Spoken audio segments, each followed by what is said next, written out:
Okay. The city's ready. Okay, I'd like to call this meeting of the Urbana City Council, February 5th, 2007, to order. We'll begin tonight with the Pledge of Allegiance.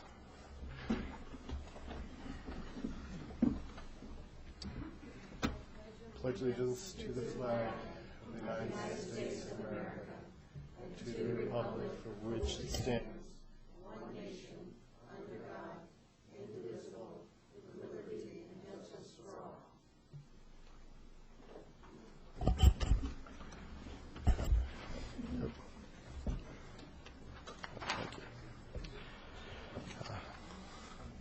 Thanks, Jim. Would the clerk please call the roll? Ms. Barnes? Here. Mr. Bowersox? Here. Ms. Shanawith? Present by telephone.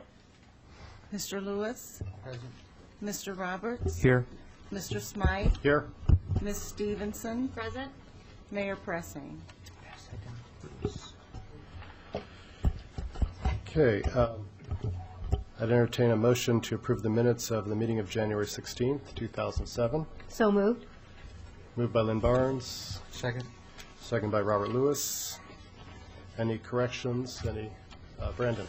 There were just two tiny corrections we can make in names of the people who were present and under others present, and also under petitions and communications. The same people's names were spelled wrong. I believe Ilona Metkovsky's name doesn't have a Q in it there where it did, and Paul Debevic's name only has one V, the first of the two Vs.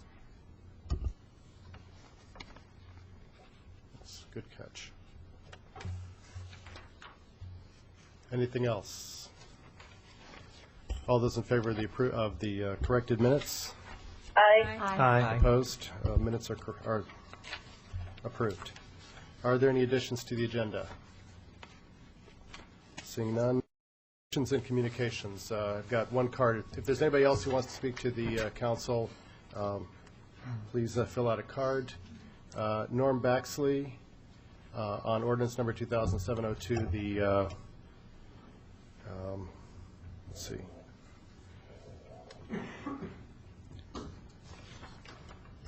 This is the major variance. And he's speaking for it. Welcome, Norm. Thank Go you. ahead. Norman Baxley, 510 West Main. I'm speaking on behalf of my wife and I. In fact, Carolyn sent me tonight. She lost her voice due to a cold. And I'm here to support the major variance. I think on its merits, it is worthy of your passage. I'd like to speak to one other issue regarding this, and believe me, I don't want to muddy the waters, but there's another issue regarding the banner and the hardware, and Carolyn and I sort of feel like this hardware is grandfathered in. It was installed in around 1989. We purchased the building at 110 West Main in 1987, and in 89 developed the first floor west space for the University of Illinois Art Department for its Gallery 9. And at that time, we went through a process, and for the life of me, I can't remember what that process was, but we approached the city. Maybe Bruce would remember. Maybe we could wake Jeff Marklin up and he would remember, but I don't, and we can't find any paper trail.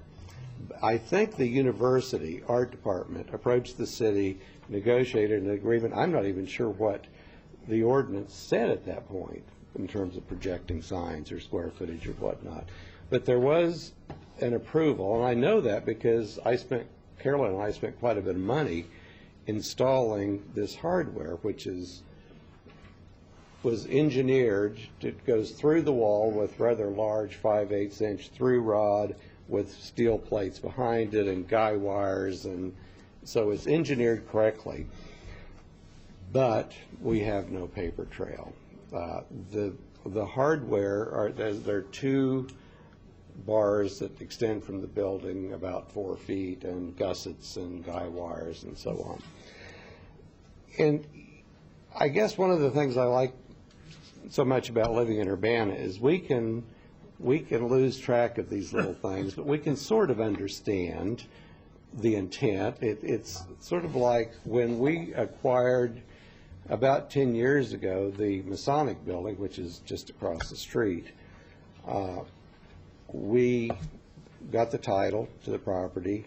There was no mention of any bridges to the parking deck. And we learned years later, in fact, it was just a couple of years ago, that when the bridge started falling into disrepair, that we owned the bridge.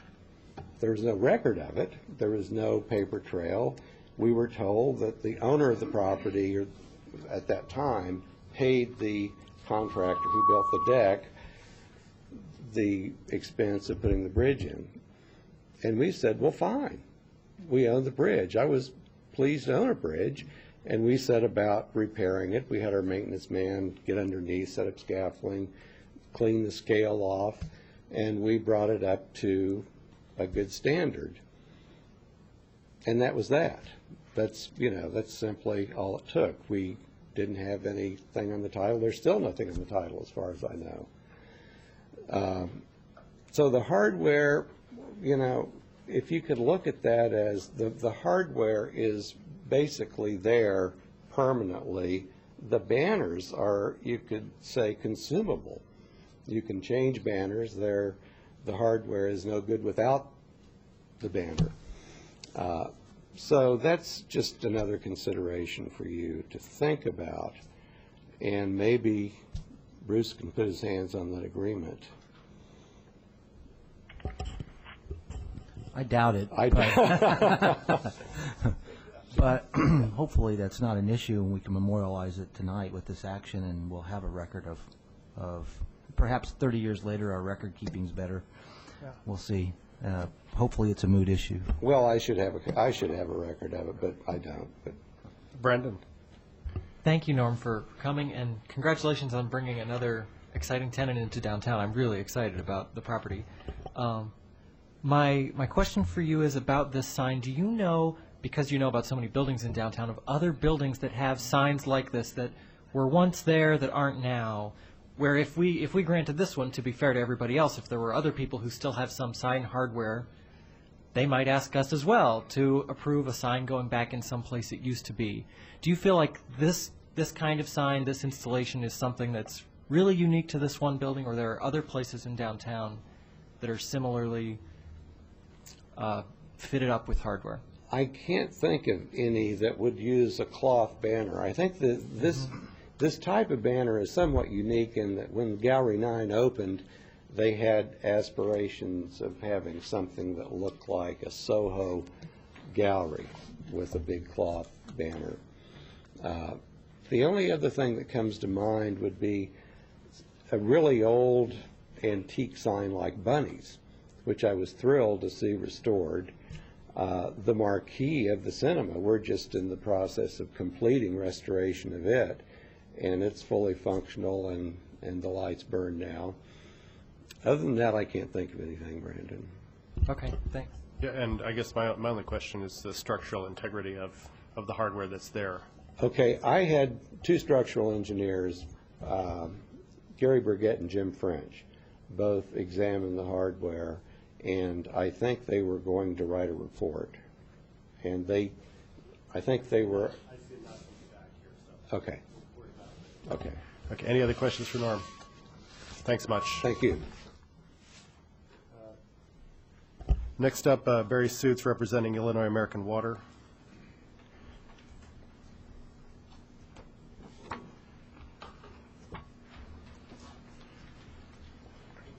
Hey, Barry. Good evening. Barry Suits. I'm the Network Operations Manager for Illinois American Water, 201 Devonshire Drive, Champaign. I'd like to address the proposed ordinances number 2007-01, -014, and 015. On behalf of approximately 150,000 citizens we serve in Champaign County, about 40,000 of them in Urbana, and the employees of Illinois American Water, I appreciate the opportunity to speak with you. I come here tonight to express our concerns regarding tonight's vote to spend more tax dollars to undermine or condemn our company. It was about 12 months ago that I addressed the council to raise concerns about the cities of Urbana and Champaign allocating more than $100,000 to fund a feasibility study on government ownership of our water company. To our knowledge, that study was never done, and the funds were used for lobbyists that supported legislation adversarial to our company. Prior to that, in August of 2005, the cities hired a consultant under the terms of our franchise agreement to perform a review of our company. That report, commonly known as the Strand Report, has been in draft form for more than a year, yet has never been completed nor provided to council members. The report is worth reviewing, and we continue to wonder why it has not been provided to council. It's hard for the company to understand why valuable tax dollars are being spent on actions against the water company instead of on more important priorities in both communities, one of which is the Mahomet Aquifer. Since speaking here a year ago, the company has done all we can do to address issues raised by the city. We have taken a series of positive and proactive actions, yet none of that positive work deters staff from requesting more money to study our company. Before making this vote, you should know that we long ago fixed the cause of the boil water advisories. Our fire hydrants work, and they have always worked. Our company and employees are active in the community. We are committed to making the investment needed to build a new treatment plant our customers in this community need. The company identified in 1998 that the community would need more treatment facilities in 2008, and nothing has changed that forecast. We notified you of the plant site today and will be talking to our stakeholders, including our customers, in the days and weeks ahead. And for the past 6 months, we have done all we can to pursue a relationship with both cities based on trust and mutual respect, to no avail. That's hard to understand. From our view, your constituents are served by a respected company that provides high-quality water, reliable service at fair rates. We deliver the best tasting water in the country and are a good employer and good corporate citizen. In addition, Illinois American Water has been and remains a leader in supporting and funding scientific research of the Mahomet Aquifer to ensure that we have a comprehensive understanding of the capacity and its future sustainability. To us, the most pressing long-term issue the community faces in terms of water is ensuring that our source of water, the Mahomet Aquifer, is capable of meeting not only our community's needs, but the needs of all who rely on it for a source of water. Our community is growing and will continue to grow, and understanding the geology and hydrology of the Mahomet is critical to our ability to be good stewards of that precious resource. The best scientists in the state believe the next 3 to 5 years is the right time to obtain quality science that will be important in the long-term stewardship of the aquifer. I have worked with the scientific community here and followed similar activities in Northeast Illinois and concur with their view because I believe it is in the best interest of our current and future customers. That is why Illinois American Water has committed $600,000 over 3 years to study scientifically Mahomet Aquifer. This is an investment in the water system, just like the new treatment plant. Also, in conjunction with the Mahomet Aquifer Consortium and with its counterpart in Chicago, the company is working with state government to secure additional federal funding for water study in Illinois. While there are no guarantees, we feel we have already been successful in raising the level of awareness and understanding of the aquifer's importance. We have to wonder why significant city resources are being devoted to possible ownership of the water company when there is more important work to be done together to ensure the protection of our water resources. The stewardship of the Mahomet Aquifer is an important issue to this community. I believe the majority of our customers in Urbana, your constituents, would want these resources to be spent on studying the Mahomet Aquifer and its future sustainability rather than hiring outside consultants to study the water company. In closing, allow me to raise specific concerns about this resolution that we hope you will discuss before voting. First, why has city staff recommended a consulting team that is known throughout the region for advocating government ownership of private utilities? Is it a coincidence that you're being asked to hire a consulting team that markets itself on its experience and qualifications relating to eminent domain work in other areas under the guise of a feasibility study? We don't think so. Second, Why are the two parties of this intergovernmental agreement not saying the same thing? Champaign has said different things at different times, but continues to say they are not pursuing condemnation of our company. To Mayor Pressing's credit, she has consistently said the issue is ownership of the water company, which is achieved only through condemnation of a private business. In November, Champaign said the funds were in part for a water group to do a strategic plan relating to water. In fact, a report from that group was to be completed recently, but there is no indication it has been. The resolution before you tonight doesn't even mention such a strategic plan. A handful of communities across the country have taken steps identical to what Champaign and Urbana did last January and what you are being asked to do tonight. In each case, the first step led to a second step, and then a third and a fourth, as more and more tax dollars were committed to an unnecessary, long, divisive, and costly path to use eminent domain to condemn a respected water utility business. None of the communities have succeeded in their efforts. For a divisive debate about ownership of the water company to occur in a community where residents drink the best tasting water in the country and where they receive quality water service at a very fair price just does not make sense to us, and we do not believe it makes sense to our customers. Regardless of tonight's outcome, I can assure you of three things. First, the employees of Illinois American Water will work hard every day to provide the quality water and reliable service our customers expect. Second, the company will remain focused on the Mahomet Aquifer and its future. And finally, Illinois American Water will defend its right to continue to do business in Urbana because we are a good company doing a good job. Thank you for allowing me to speak tonight. If you have any questions during your discussion on this resolution, I'll be in the audience to answer them. As always, please feel free to call me at any time if you have questions about Illinois American Water. I'm always glad to answer any question. Thank you. Any questions for Barry now? I have a question, Charlie. Danielle. This is a question that's not related to the condemnation issue, but it is a question that I've had constituents ask me about, Barry, which is that it has come out that the price of Illinois American Water is roughly twice that of publicly owned utilities in the region, and I was wondering if you could respond to my constituents to explain why that would be, and why the cost differential is so great. I assume that you're talking about the cost of water service, correct? Correct. Cost of water service. The water's a commons, but the distribution. Sure. Well, I'll respond first by saying I haven't seen the document that you're referring to that compares our rates with those of municipally owned systems locally. I know that our rates are competitive with municipally owned systems in central Illinois. You can go to the Bloomington area and look at their water rate, and you'll see a rate that's competitive with ours. It's a little, you have to be careful in comparing water rates from community to community because water is a local business. We're aware of that. And there are local issues that define what the cost of water service are, depending on the source of supply and the other factors within the community. What I can tell you is that our water rates are about $25 to $26 per month for an average residential customer, receiving about 6,000 gallons of water per month. That's the current rate we have.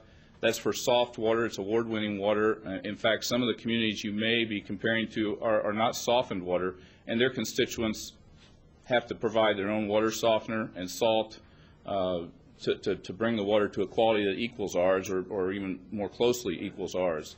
So I'd be happy to look at that document you have, but I'm not aware of a drastic difference in cost between the service we provide and other communities of similar size and similar situation. Okay. Anyone else? Thanks, Barry. Oh, I'm sorry. Oh, go ahead, Heather. I'm sorry. I don't have a question for Barry, but I wanted to thank you when we spoke on the phone for the length of time that you took to answer my questions so thoroughly, and I commend your work, and I really appreciate all your hard work. Well, thank you. I appreciate that. Okay. Dennis? If I could, if there's no other public input, I'd like to have ahead. a few words. It's come to my attention that the city is undertaking a lot of, or different agencies within the city are undertaking a lot of programs right now that afford citizen opportunities for citizen and volunteerism or participation. And I just thought I would read them. And I've left a list of these also on a paper in the back of the room. One of them is an opportunity for citizens to participate in the Citizen Police Academy. This is an annual event, and people who would be interested in this event would actually take training on Thursday nights from 6 to 9 o'clock from February to April to learn about police practices and to improve relationships and programs of that nature to enhance communication with the police and the citizens. Mike Bewley's office is taking names of people who would be interested in participating. Currently, there's also a public arts task force that the mayor has indicated that she is looking for people who are willing to serve on this task force. And the purpose of the task force is to recommend a permanent public arts commission for the city and to design arts programs. Could be a very interesting thing to be involved in. You can call the mayor's office for details. The Urbana Free Library is looking for a business partner to reopen its coffee shop. That's something of importance to the city. Also, the Urbana Business Association is looking for proposals from artists and individuals, businesses, or groups who would be interested in organizing and promoting Urbana's participation in the annual Boneyards Arts Festival coming up in April. And finally, coming in March is a program. It's a workshop, 3-day workshop, sponsored by the Planning Institute, the Mass Transit District, and the Federal Highway Administration. And it is about developing pedestrian safety action plans and designing streets for pedestrian safety. And that's certainly a topic of interest in our area. And finally, I received a notice in the mail from the University of Illinois Employees Credit Union that they've purchased property and will be opening up a full-service credit union office in the Gateway Shops on 5 Points in Urbana, which I think is a very positive also outcome. Anybody else? Okay, seeing none, is there any old business? Reports of standing committees. Heather?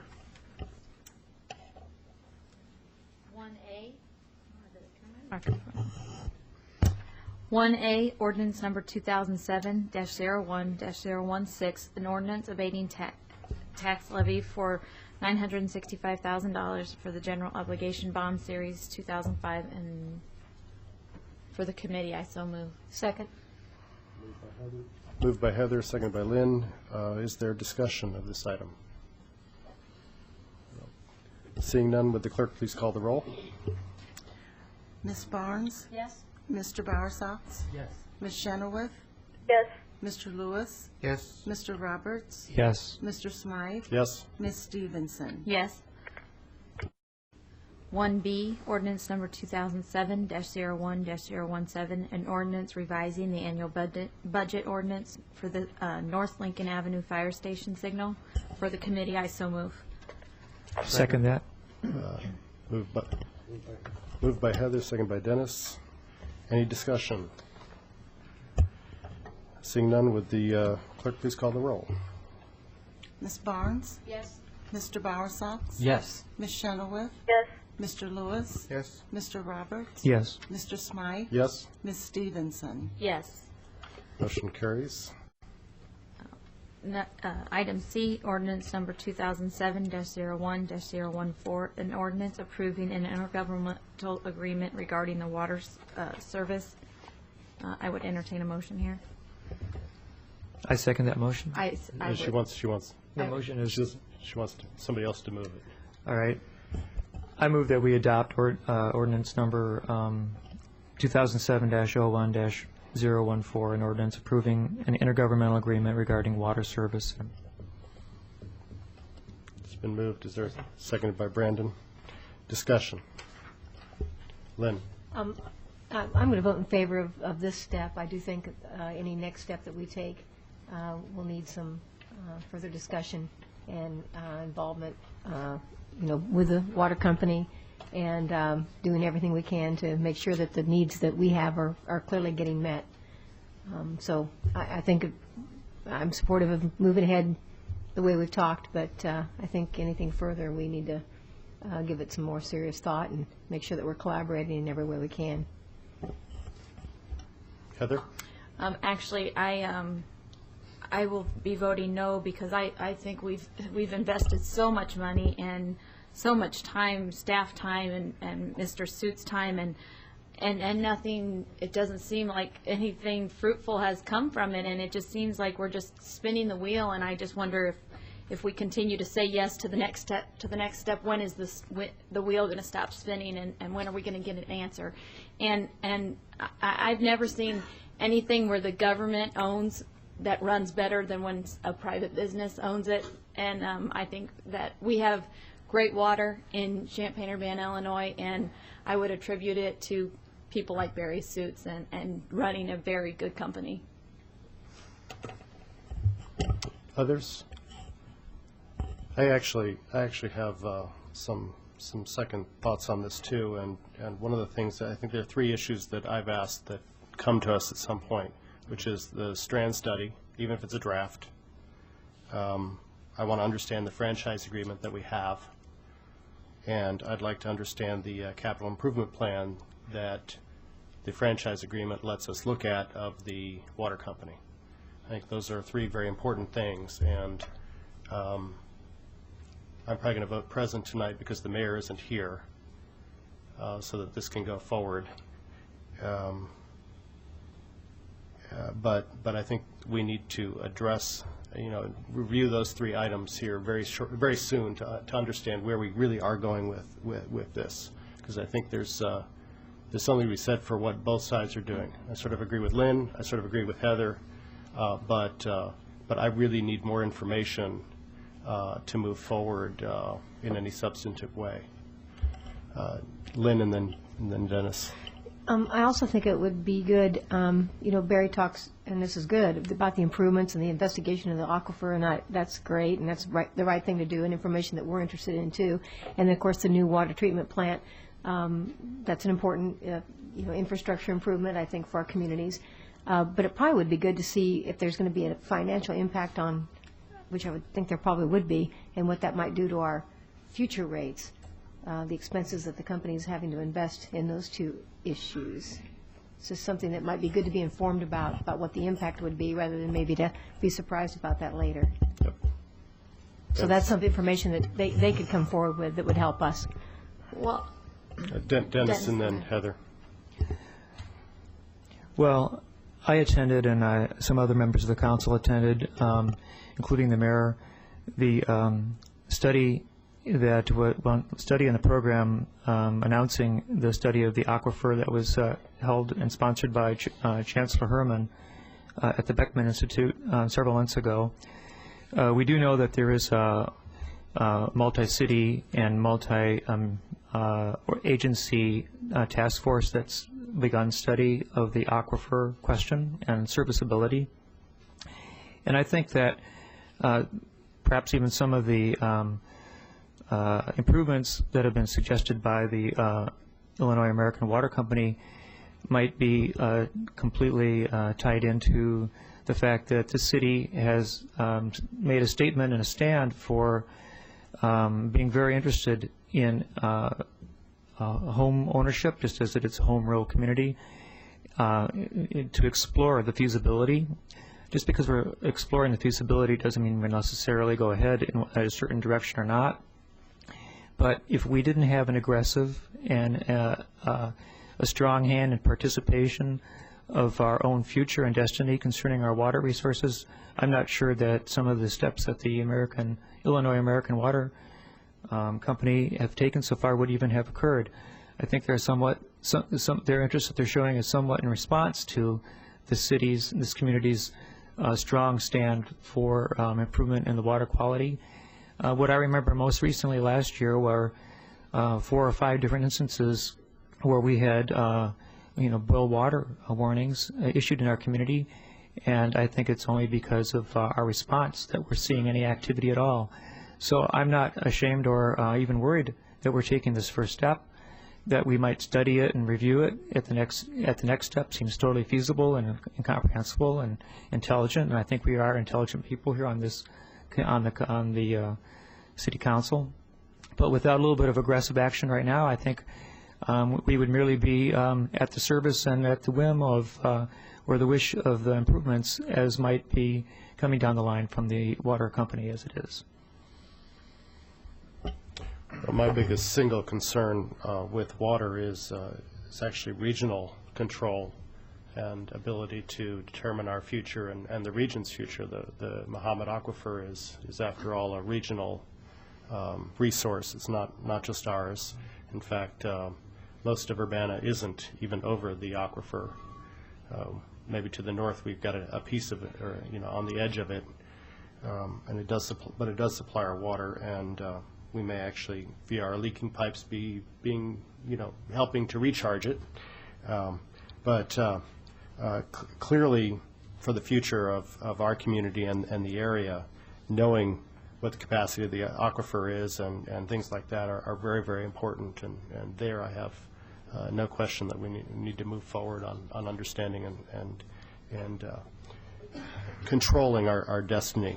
That's one of the aspects of all of this that I hope comes out of moving forward is understanding that and maybe getting a regional level of control over this resource that belongs to the people.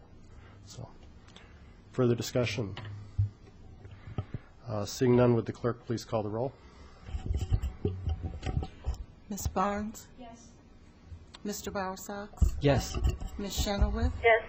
Mr. Lewis? Yes. Mr. Roberts? Yes. Mr. Smythe? Yes. Ms. Stevenson? No. Motion carries. Next item. Ordinance number 2007-01-015, an ordinance revising the annual budget ordinance, water system consulting services. I would entertain a motion. So moved. I second that. Moved by Robert Lewis, seconded by Dennis Roberts. Discussion. Seeing none, would the clerk please call the roll? Ms. Barnes? Yes? Mr. Bowersox? Yes. Ms. Chenoweth? Yes. Mr. Lewis? Yes. Mr. Roberts? Yes. Mr. Smythe? Present. Ms. Stevenson? No. I believe the motion carries. Item E. Ordinance number 2007-01-018, an ordinance amending the City of Urbana Benefits Program, January 2007 amendments. For the committee, I so move. Second? Moved by Heather, seconded by Lynn. Discussion. Seeing none, would the clerk please call the roll? Ms. Barnes? Yes? Mr. Bowersox? Yes. Ms. Chenoweth? Yes. Mr. Lewis? Yes. Mr. Roberts? Yes. Mr. Smythe? Yes. Ms. Stevenson? Yes. Okay. Ordinance number 2007-01-019, an ordinance amending Chapter 4 of the City of Urbana Code in regard to animal impoundment, adjudication of ownership rights, fines, administrative review procedures, and other amendatory changes. For the committee, I so move. Okay. Moved by Heather, seconded by Dennis, or by Robert. I knew I was going to do that here tonight sometime. I do it twice, usually. Is there any discussion? I would point out that we got a revised version in the packet Right. since council, and I assume we are moving the revised version. Is that correct, Yes. Heather? Okay. Any further discussion? Brendan? Yeah, I have a question for you, Jim, about the new provision, barring ownership of animals, which is Section 46D, that we had asked that you add based on your suggestion last week, 2 weeks ago. First, it seems like that provision doesn't really give a timeline at all for how long this person might be barred. If we don't give any criteria for that, does the court just invent that each time based on the circumstances of the case? And are we too arbitrary by not giving any guidelines for that? Thank you. Very good questions. The reason it's left open is because in a case of repeated abuse and egregious behavior, it's conceivable that a court might use a longer timeline. There was a discussion with our animal control officer. Her thought was a year or two in most cases. The reason I left this somewhat open, and it could be closed, is that this is going to be circumstances dependent. In some cases, it may be a minor bar. In some cases, there may be no bar. There may be a request, but it's rejected. In some cases, a judge might be inclined to say, you can't own forever, which probably wouldn't fly, but own for a long period of time. So this gives the court, I think, the proper discretion to decide, based on the testimony they hear and the recommendation is made by the animal control officer, the power to determine what's appropriate to the circumstances. Can it be done differently? The answer is yes. Okay, and that makes sense.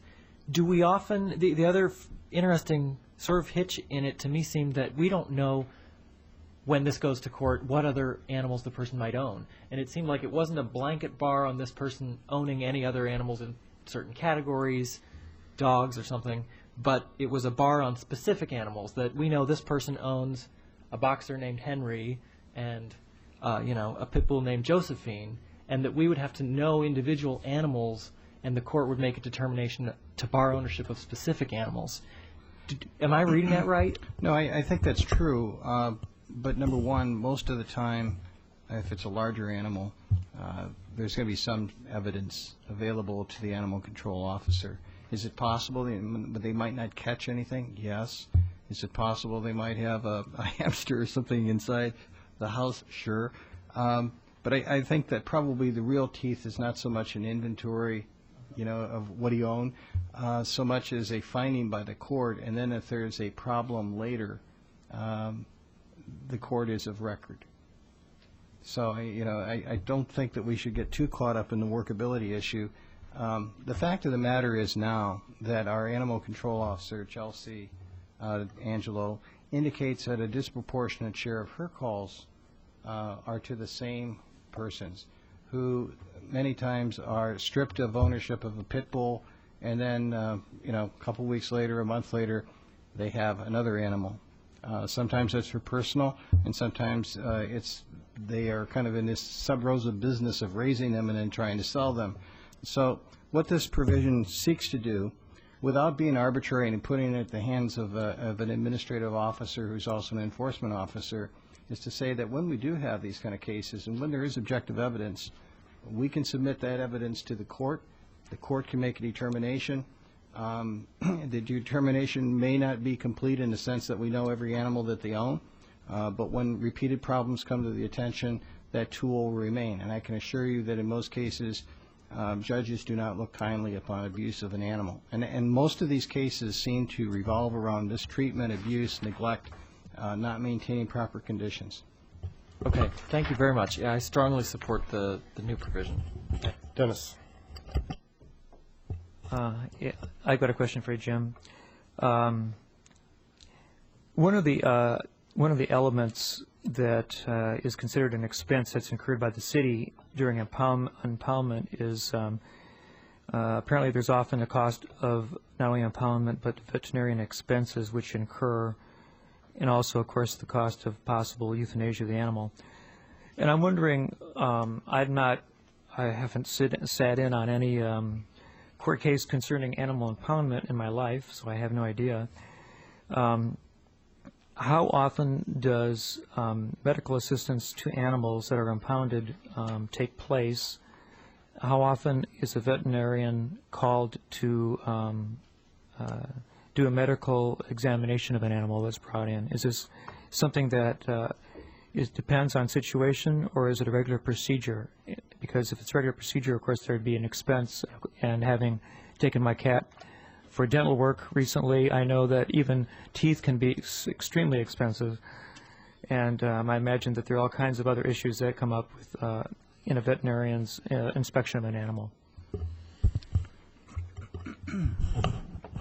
Well, first, the impoundment expense is, as you might guess, quite frequent. We don't hear you. Okay. The impoundment expense is quite regular. Not every case involves that, but it's a frequent expense. And there's a pro rata formula with our contract with the county that would govern that. At the current time, unless it's a vicious dog or dangerous dog determination, that expense is usually not recovered. And yet, in one of the cases that we have recently adjudicated, the total impoundment expense ran into the thousands of dollars that the city was shouldering for that one case.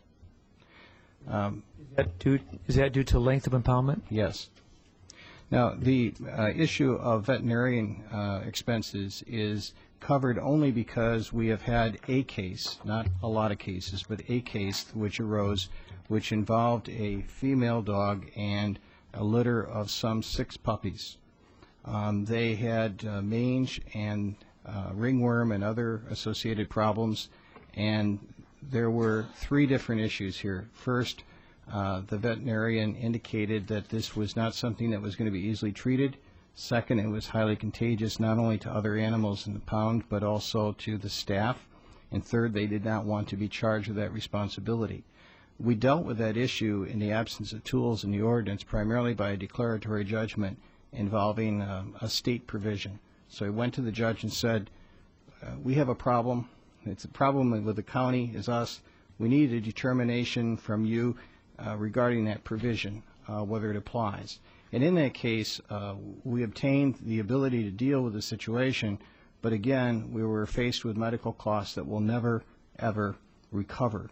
And yet, this situation was a result of basically inadequate conditions, abuse, mistreatment of the owner. So the question here then is, in the absence of an express provision, there is no means for the city to recover what could be quite expensive procedures.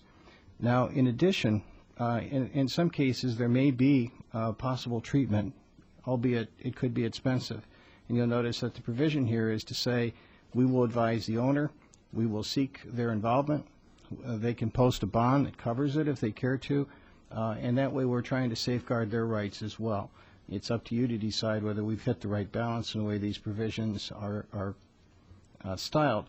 But most of the provisions in this amendatory ordinance are born of specific case situations that we've encountered in which our present ordinance is either ambiguous, vague, or does not have the language that is necessary for the desired action. Anything else?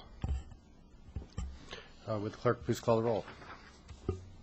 Ms. Barnes? Yes? Mr. Barsa? Yes. Ms. Chenoweth? Yes. Mr. Lewis? Yes. Mr. Roberts? Yes. Mr. Smythe? Yes. Ms. Stevenson? Yes. Motion carries. Reports of special committees. Reports of officers. Bruce.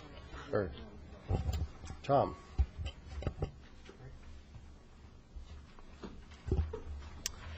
Evening. You have before you the Economic Development Report for January 2007.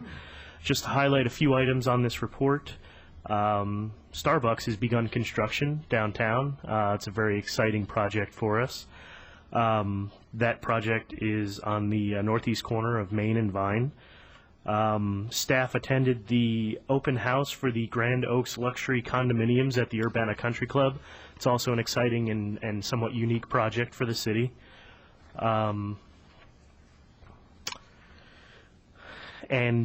Tomorrow, Economic Development staff will be traveling up to Chicago for the International Council of Shopping Centers show to network with retailers, both for existing vacant commercial space as well as new commercial space under construction and in the planning stages. So it's kind of an exciting opportunity to network with some retailers and drum up some interest for the city. If you have any questions, I'd be happy to answer them.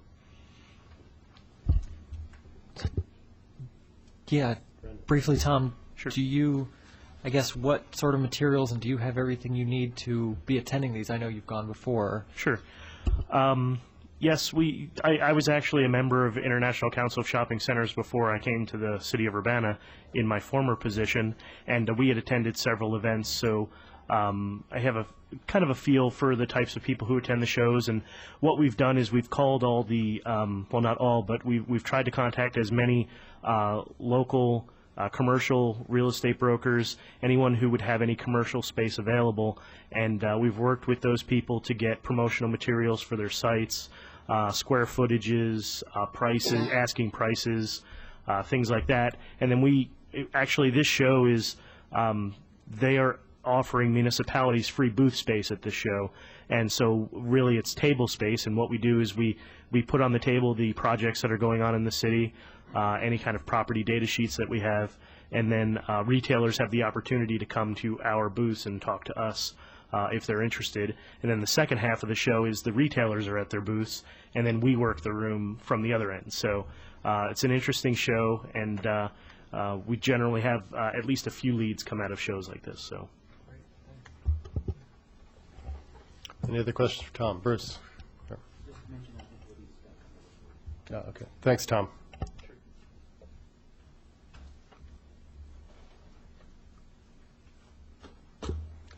Couple updates. We started last week and the week before with information mailings for the rental registration program, sent out hundreds of those information mailings to addresses where we believe there would be owners of rental property. Receiving a lot of phone calls, some errors in the database that we're correcting, and imagine that you may also be receiving phone calls and emails. The information packet is on the website, and in addition, we've done some of the other outreach we spoke about previously with display ads in the newspapers and public service announcements, website, Up TV. So we're getting the word out, and people are preparing themselves. The billings will begin to go out the end of this week, and those will be the first-year partial billings. So we have actually have a 7:30 to 5 phones manned for the housing inspector to answer questions. So we are getting quite a few inquiries, and send any questions on, and keeping track of different interpretations and special situations. So that's proceeding. Also, tonight I've handed out some procedural revisions for our demolition noticing practices. And there's an email a few weeks ago, and basically this would involve increased noticing for demolition permit applications, including neighbor notices, postings of the properties, improved noticing or improved record keeping on our website, request to the newspaper if they would not publish those in addition to the building permits. There will be implications for these new procedures, additional staff time for the noticing, and a somewhat increased wait time from the application. Any questions? Dennis. Not so much a question, but my sincere thanks for the Community Development Department for adopting really a program of a little bit of greater notice for the demolitions that occur in neighborhoods. I know that some people in my neighborhood expressed surprise when a tractor is put in front of a building and the orange tape goes up around it, and 2 days later the building is gone. So and they said, we just had no idea what was going to happen. So this, I think, serves a great purpose for the community. We realize that we're not interfering in the demolition process, but it's good, and it's good communication in the neighborhood to know possible sites for. I mean, if you look at it positively, these are sites for possible infill renovation in a community that's perhaps seeing blighted homes or fire damaged homes being removed. So a demolition is not always a bad thing, but we just have to be sensitive for the concern of neighbors, and that's only human. So thank you so much. You're welcome. Anything else? You're not staying put there for the next item? Next item up is ordinance number 2007-02, 020, an ordinance approving a major variance to allow a 460% increase in the display area of a projecting sign and to install the sign on the second level of a building in the B4 Central Business Zoning District at 110 West Main Street, Bella Home. This is case ZBA 2007 MAJ 01 and Robert Meyer. All right. We'll thank take you. a report from staff, and then we have Kathy Murphy from representing Carmen Davis Kirby from Bella Home. Okay. Just to make this quick, this is a request for a major variance. It's to allow a projecting sign of 56 square feet at 110 West Main Street. The proposed sign would be 4 feet wide and 14 feet tall, and it would use existing hardware that's been installed, I believe, by the University of Illinois when the art gallery was there about 1989. Just to get the question of hardware, actually, to be specific, it's signs which are grandfathered, so to speak, rather than hardware. So if you have a sign, and if the sign is not conforming, once that sign's removed, then it basically wipes the slate clean and you start over again. So the situation where we're in today, there's no sign up now. They've made an application for a sign and an application for a variance, so we're starting from that point. The zoning ordinance allows signs in the B4 Central Business District projecting up to 32 square feet normally, unless it's located over a right-of-way, in which case the zoning ordinance allows it to be 12 square feet. Well, in downtowns, obviously, with zero setbacks for buildings, there's any projecting sign is going to be over the right-of-way. So right-of-way, the ordinance is requiring that any projecting sign downtown up close to the street be maximum of 12 square feet. The applicant is Carmen Davis Kirby, owner of Bella Home, which is a home decor and clothing store currently located at 110 West Main Street. To be specific on this property, it's retail on the second floor, so it doesn't have the advantage of having to display windows on the first floor as most retailers do. At the January 31st Zoning Board of Appeals meeting, they voted 6 in favor and 1 against to recommend approval of the requested variance. And the issues that they discussed primarily that were specific to this property was, 1, no display windows available because it's on the second floor. And again, retail on the second floor with limited visibility.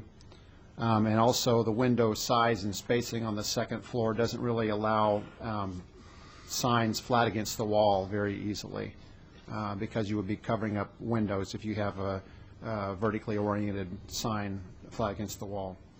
So with that, 2 things. 1, I believe you have the representative of the owner here tonight. And second, our city attorney, Jim Gitz, has asked for a very minor wording changes, and that is, we got caught up on this before. This is the second time, so we'll get it right next time. But to change the words from city council to corporate authority. So that's what you have before you here tonight. Do you have any questions for staff? Lynn, then Heather. I think this is pretty exciting project, and very pleased that Carmen has taken this on and shown a commitment to downtown Urbana. And I think that I hope it'll provide a little, spin-off, for some of the other businesses down there. And then, once you get things going, you really maybe can grow even additional businesses. So, if she wants to speak, but I was going to make a motion that we approve it. Let's get Kathy up here might as well speak. She's come this far. Kathy Murphy from representing Carmen Davis Kirby of Bella Home. Yeah, well, we're pretty excited too about the space. It's really a beautiful space, and Carmen looked downtown all over the place, and even though it was upstairs, this space really made her feel that it was something special. And it's interesting because everyone who comes up there says, oh, I could live here. And that's what we want. We want people to come up and feel comfortable and at home, and we want it to be a beautiful addition to downtown Urbana. And we think that the banner that we're proposing is very aesthetically pleasing, and we're also really concerned about safety. And we have had Gary Burgett look at it, and he has made recommendations, and we have those copy for you if you'd like. But we're excited. We hope that you allow us to put it up. If you have questions. Oh, Heather. I don't have a question, but I'll second Lynn's motion when she makes it, because I personally know Carmen very well. She has 2 daughters who are my oldest daughter's friends, and we live in the same neighborhood. And Carmen is what I would call a very savvy businesswoman, and she would never, ever ask for something that was not aesthetically pleasing. Carmen always has her T's crossed and her I's dotted, and she's a very professional woman, and I would say that we should definitely grant this major variance, because Carmen's got a good head on her shoulders and wouldn't ask for us to do something that wouldn't be good for the city of Urbana.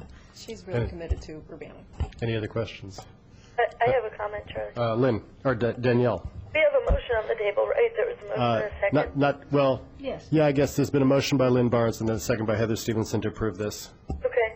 Just a comment, in part to respond to something that Brandon said at the beginning of the meeting in discussing this in terms of, what constitutes kind of a special privilege. I think it is my opinion that 12 square feet, which is what is typically allowed for a sign in downtown like this that hangs into the right-of-way, is far too small to accommodate businesses. And so not only do I completely support this major variance, but I actually think that our sign ordinance in downtown is too restrictive. In the last council, I was a minority voice on this issue. I'd like this current council to consider the possibilities of increasing the sign ordinance in downtown, because I think one of the biggest issues with businesses in downtown, especially second-floor businesses, but even first-floor businesses, is that it's difficult to see them. And I think that we can have design standards that keep it from being very gaudy-looking. But I think in terms of square footage, it needs to be something that pedestrians, not only pedestrians see, but also cars see. Because there's a lot of things in downtown that people have told me they don't know exists in downtown. They didn't know it was there. And so I'd like us to, especially these little street front boutiques on Main Street and perhaps, down Broadway in the future and Ray Street, let's consider, not only being somewhat permissive in terms of these variances, but also potentially addressing this in the future. And I'm extremely excited to see this business go in. I think it'll be a great addition to downtown. I thank the business owner for coming forward and choosing downtown Urbana. I think it's going to be a great location for you. Thank you. Anything else? Brendan. I would just say that I am actually torn about it, despite how excited I am about the business. It is difficult for me to vote yes for the sign just because of the size and the fact that if we said yes to this, we would have to say yes to similar signs.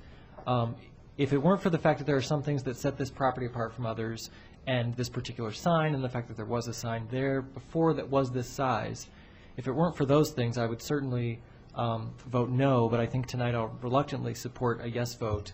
I do, Danielle, support the discussion that you offered, the discussion of what are reasonable sizes for signs in the downtown, because I think we have to have reasonable, fair playing rules that everybody can fit within and live by, and we certainly don't want to have rules that every single person has to change or give a variance every time that we want to have a new store in downtown.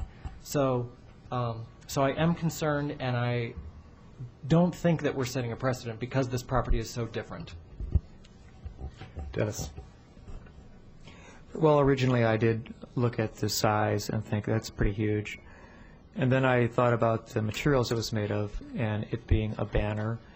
It has a completely different feeling and appearance than what I might be like a rigid electrical marquee sign, which if that was what the application was for, I wouldn't perhaps be as interested in approving it. I think the materials do make a difference. I think in this case, It's an attractive sign. It'll be colorful, and it'll have a more of a celebratory festival feeling to it than a rigid, steel sign or other kind of construction. And I'm thinking about how effective, at least in my mind, the cloth banners are that we have around the city to celebrate events like the Boneyard Art Festival and the street fair and the Chili Festival and other kinds of things that come to our town. And although those are transitory and they change from season to season, they are decorative and appealing. So I think that this is close enough to that, and it's narrow and it's pretty long. But I do see the posts are on the building, and are there, and it's perhaps that perhaps this kind of signage, long, thin vertical signs of the banner type, would actually be very appealing if we had about 5 of them along the course of the downtown. So I think I'll vote yes. Anything else? The hardest job about sitting here in the chair's position is having to sit on my hands the whole time here. But I have, I think this is a great idea. Adding some color and some variety to downtown is. Sit on your hands. Is always I think is a very positive thing. I think Danielle hit it when she said this is second floor. This is. It is more than 32 square feet, which is what would be allowed if it weren't over the right-of-way and all that. But it is the second floor, and that's why we have a variance procedure to do this kind of thing. And I'm looking forward to seeing it, and maybe we have some other ideas that, as Dennis points out, to help improve downtown in terms of adding to the art aspect of what we're trying to achieve in downtown anyway. So I support this. Anything else? Would the clerk please call the roll? Go ahead, Mayor. Ms. Barnes? Yes. Mr. Bowersox? Yes. Ms. Shanawith? Yes. Mr. Lewis? Yes. Mr. Roberts? Yes. Mr. Smythe? Yes. Ms. Stevenson? Yes. Motion carries. Welcome to downtown. Next up is ordinance number 2007-02021, an ordinance amending the zoning map of the city of Urbana, rezoning 704 and 706 Gregory Place, 1004, 106, and 1008 West Nevada, 1003, 1005, and 1007 West Oregon Street from the R5 medium-high density multifamily residential zoning district to CCD campus commercial district. This is plan case 1959 M05 Gregory Place 2. Community development. We actually have 2 cases on the agenda that are closely related. One is a rezoning, one is a special use permit. If it's okay with you, I'll just give one staff report. Yes, please. And summarize that way.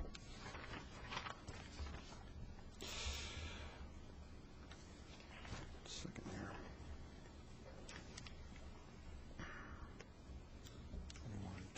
Sorry. This is a request by Gregory Place LLC, who everyone may know better by the name JSM Development.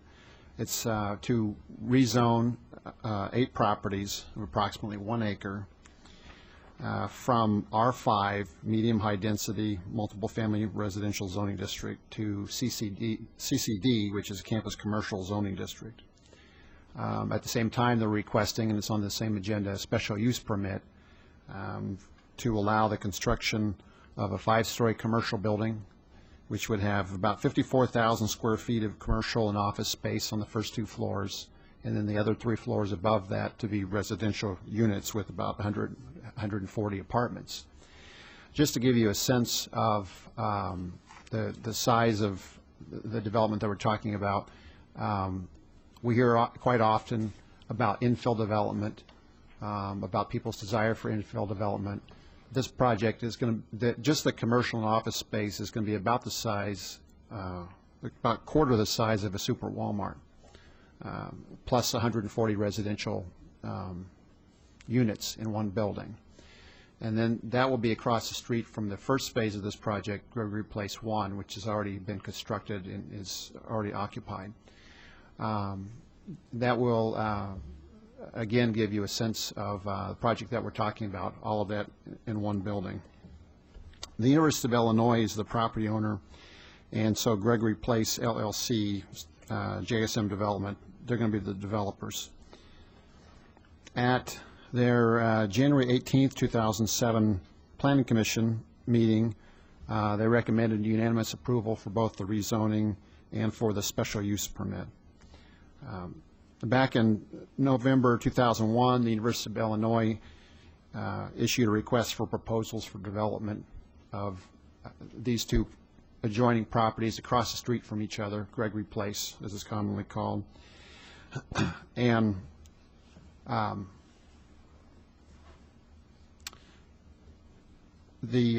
so the University of Illinois has a role in this.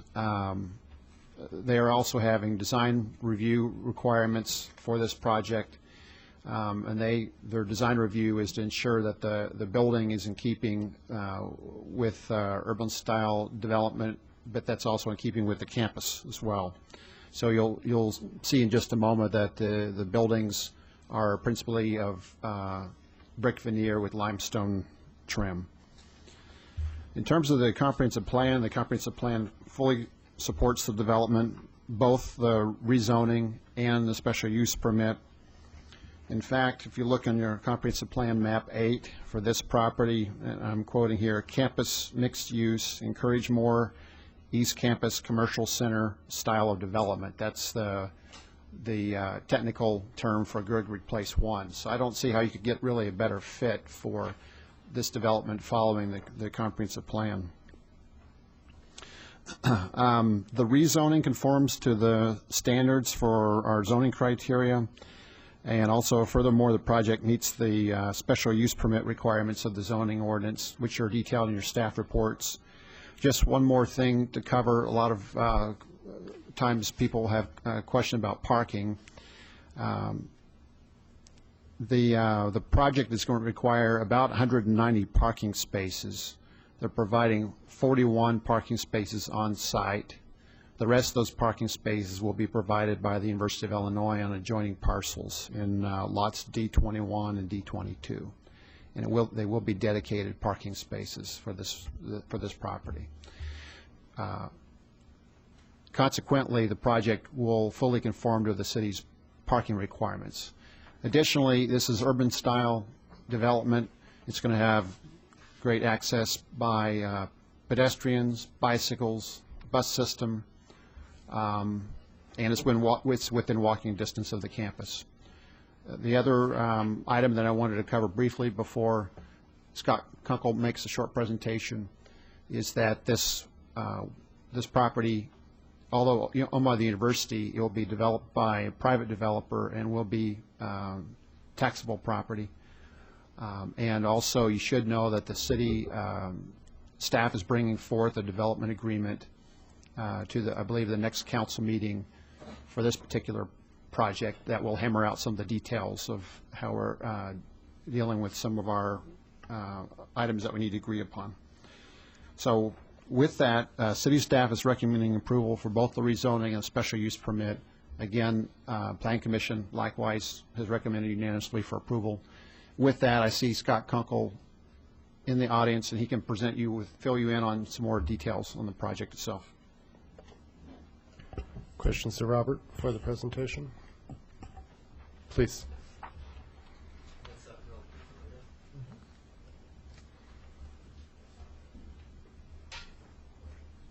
put this here, will everybody be able to see it? Yeah.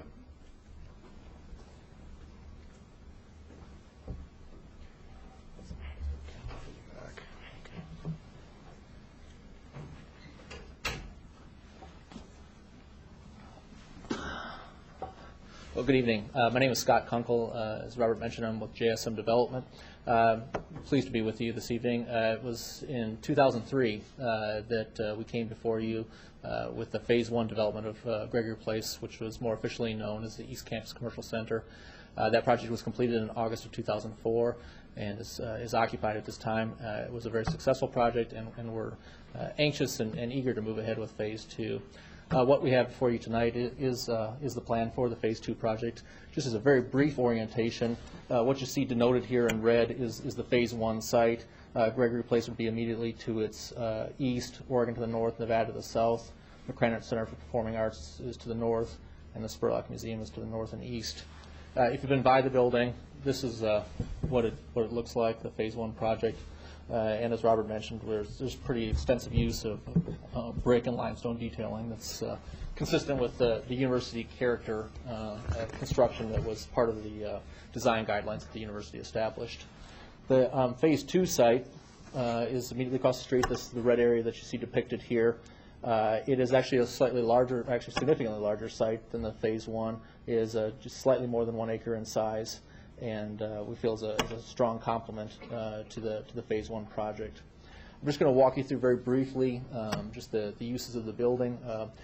The first floor is retail space. It is designed to front onto the 3 streets that it faces, provide direct pedestrian access to the retailers.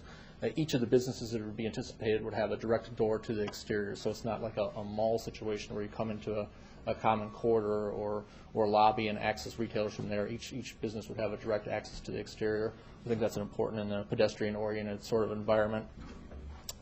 As just in a larger view of the first floor, you can see that retail space. There are actually 2 distinct entry lobbies associated with the uses on the upper floors. On the south side of the building is the office entry lobby. That would be used by the second floor office occupants as their primary entry point. It creates an opportunity for some specific identification of the office use that's discrete from the residential entry, which is on the west side of the building facing the Phase 1 project across the street. Second floor is a relatively large shell office space, about 35,000 square feet on the second floor that will provide a nice complement to the project. The office use was not a significant component to the Phase 1. We're excited about it being on the second floor in Phase 2, particularly in a mixed-use style of development. Having an office component is very helpful because it provides an additional level of vitality and presence in the project during the workday, the Monday through Friday, 8 to 5, which are times that the residential occupancy tends to drop down as people are off at work or school or whatever might take them away from their home. It keeps activity and vitality in that area for the benefit of merchants and just the sense of liveliness of that area through the business day as well. Then the third, fourth, and fifth floors are where we get to the residential units. They're a combination of 1 and 2 bedroom units, which are consistent with the unit mix that we had in Phase 1. This has been a really attractive and desirable unit mix that's been very well received by the residents. One of the things that's been kind of unique about this project is that the nature of the units, some of the features and amenities and the finishes that we've provided have made it very attractive to a broader cross-section of people than you might typically expect to see in a student residential complex. Quite a few grad students, professional students are in there, younger faculty, grad assistants. Some of those folks are finding this a viable option for them to live proximate to where they work and study and give them an opportunity to have something that's a little bit different than what they would normally get in a typical campus apartment. And the next couple boards just show floors 4 and 5, which are basically a repeat of that footprint as you step on up. This is the main building elevation that would front to Gregory, which is in a sense the front of the building. You can see the taller section in the middle, which is that residential entry, and then the south elevation is what fronts onto Nevada, and that's where you see the entry for the office lobby. These 2 drawings give you a feel for what the completed Phase 2 project would look like. Again, a strong use of the limestone and the brick, as was used in Phase 1, and an attempt to create an urban sort of a scale and feel to what's going on in the project. That's emphasized, again, with the detailing that's utilized. This happens to be the residential entry, but an attempt to make something that's sympathetic to what was done across the street as well. Questions? Dennis, then Brandon. Well, it's a pretty impressive building. It certainly has a good mix of use that the city would be very excited about. maybe you could just tell me a little bit about a detail that I was noticing. There's like interior courts, or at least yes. light Yeah, wells. yeah. What's they look like they're about 3 stories deep, and they seem to have crosswalk bridges that connect certain parts of the building. Yes. And what's the lowest level? Is that a place where people have access, or is that merely like a roofing? No, actually, I'm glad you asked that. That's an element that we had included in the Phase 1 project that worked out to be very successful. It's a courtyard space. It's actually roof over the space below, but for all intents and purposes, you would never know that you're on a roof. We use a paving system on it that allows for a level surface, so you don't see the pitches and slopes and the drains that are associated with the roof below. That all happens beneath the paving environment. We intend to finish that space off much as we did the Phase 1 space. It has very attractive benches and planters with live plantings in them, and it becomes a really nice amenity for the residents of the space to have as a common area for them to use. And it's been well taken care of by the residents too. We've been very gratified to see that. They've really kind of taken ownership of that, and it's a space that they use to gather informally in small groups or in larger groups. And they've used it well, and it hasn't been a source of problem. And it gives an opportunity to bring light into the interior of the space as well. And now I have to ask, are pets allowed? No, they're not. Okay. I'm just curious, before you go, are there skylights then? No, that's actually open to the sky. Open to the sky. It's completely open to the sky. Okay. Yes. Yeah, and so in fact, like I said, we have live plantings, larger plantings that are in there that they're watered and they get light to them, and it's a very, very attractive place. Okay, and so in the wintertime, it's a little more chilly. Yeah. Okay, thank you. But at least you're out of the wind. Thanks. Yeah, this Phase 1 was incredibly successful. I really applaud you for the quality work. I'm glad that you were willing to have the patience to wait for the commercial tenants to fill out. I know they don't lease up as quickly as the students upstairs, but they bring a vitality that we really want, and the mixed-use projects are exactly what we want to continue to build. So thank you.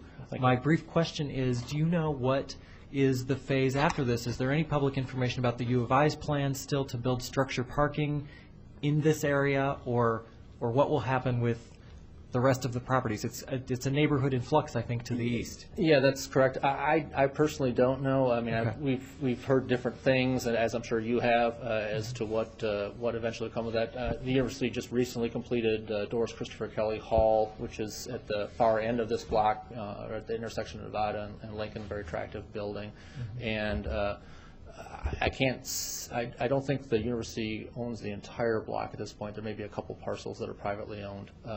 But I'm really probably not the right person to speak to that. I'm not sure what the current line of thinking is. Okay, thanks.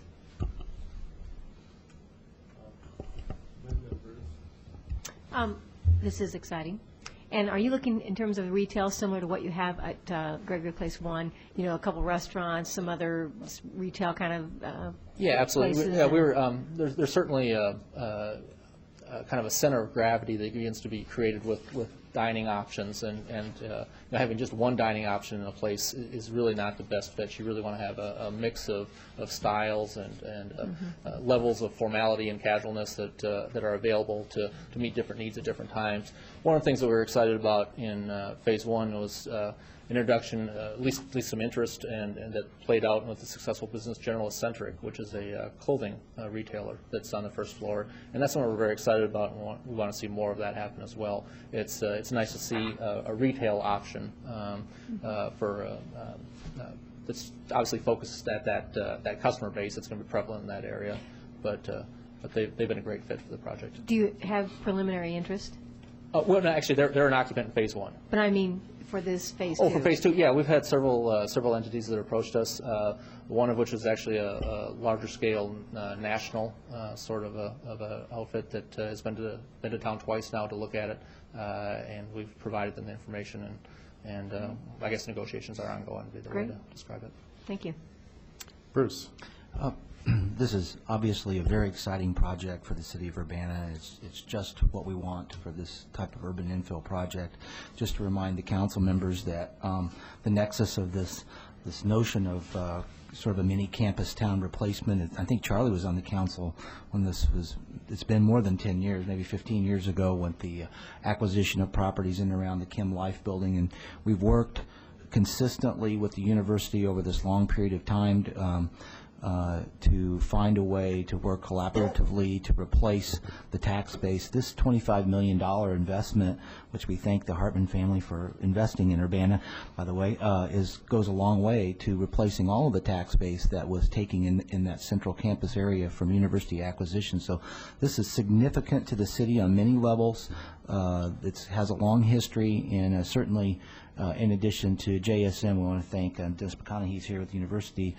University it's taken a long period of time, but the university has really performed, and we really want to thank from the staff level the university for working with us over these long years to make something right happen for this area. And with staff level, we do believe this is perfect. So thank you very much, all of you. Dennis. When I think, Robert, you were presenting this project originally in the very beginning, you were telling us a little bit about the parking and how there would be outlots or additional lots. And on the plan, the street plan, can you point out like where the parking next to this will be that's going to assist in the residential parking? Do you have that? The first floor one is the one you want there.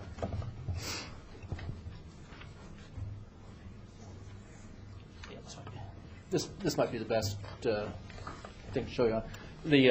This again is the Phase 2 site. D21 is an existing University of Illinois lot that's going to be reconfigured concurrent with the project we're doing.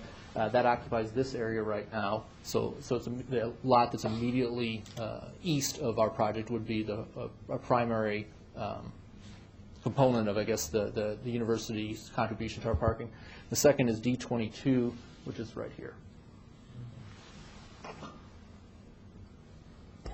How much parking is inside the building? You've got some on the basement and first floor, right? Actually, we do not have below-ground parking. Oh, no we have 41 basement. spaces at grade level that are behind the retail, but actually underneath the office floor plate. The office floor plate is twice the depth of the retail, so in a sense it creates a roof over the parking that's to the rear of the retail. Brandon.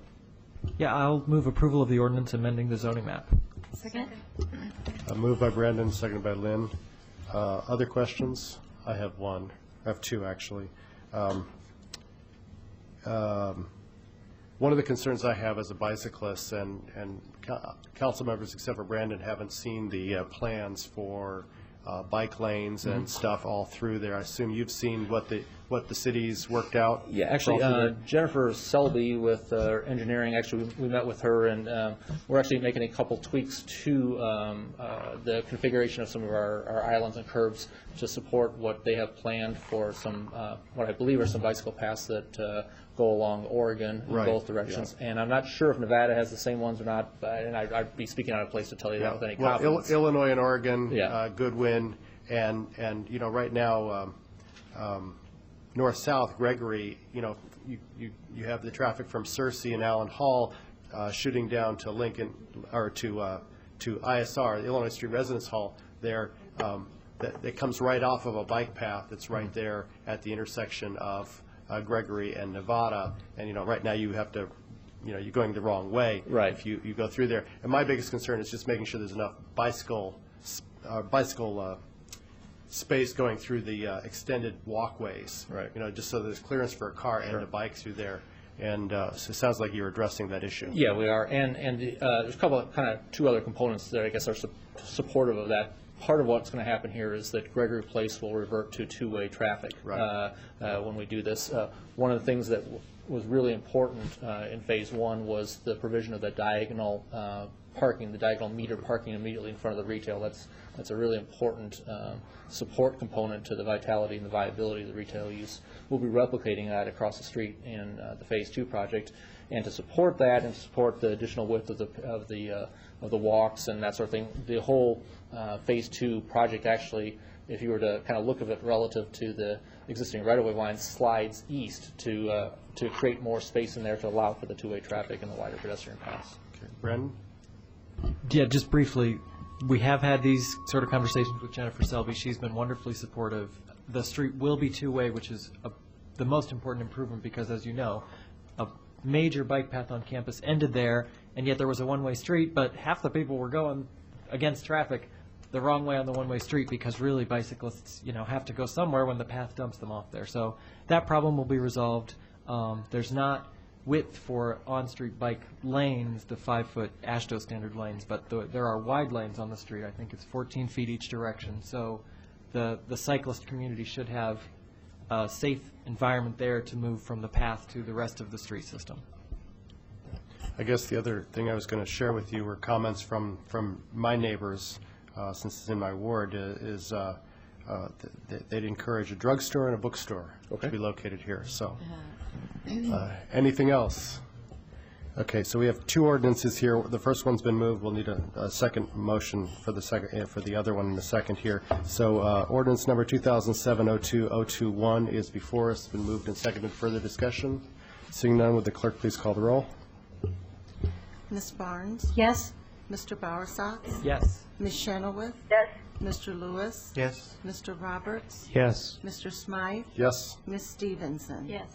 Motion carries. Next up is ordinance number 2007-02-022, an ordinance approving a special use permit to allow a mixed-use development known as East Campus Commercial Center Phase 2 in the CCD Campus Commercial District located on the east side of Gregory Place between Oregon and Nevada Streets. Plan case number 1959 SU05 Gregory Place 2. So A moved. quick note, please. Sorry to interrupt. Okay, But it's been moved and seconded, except I didn't see who moved it. Heather, and seconded by Brandon. Robert. just want to make sure that we're referring to the paper copy that's on your dais. That includes that change from city council to corporate authority. Yes. I have a quick question for you, Robert. Why do we have a development agreement coming after the approval of these two items? Seems like backwards to what we usually do things. Well, it's I can coming address quickly. that. And I can address that. There are a couple of issues not really related to the zoning or special use permit, related to granting of liquor license for the restaurant, as well as certain financial participation in the 4 bump outs. Right. So we have a contractual relationship with the developer on these matters, and that will be following at the next committee meeting. Okay, great, thank you. Anything else? Seeing none, would the clerk please call the roll? Ms. Barnes? Yes. Mr. Bowersox? Yes. Ms. Chenoweth? Yes.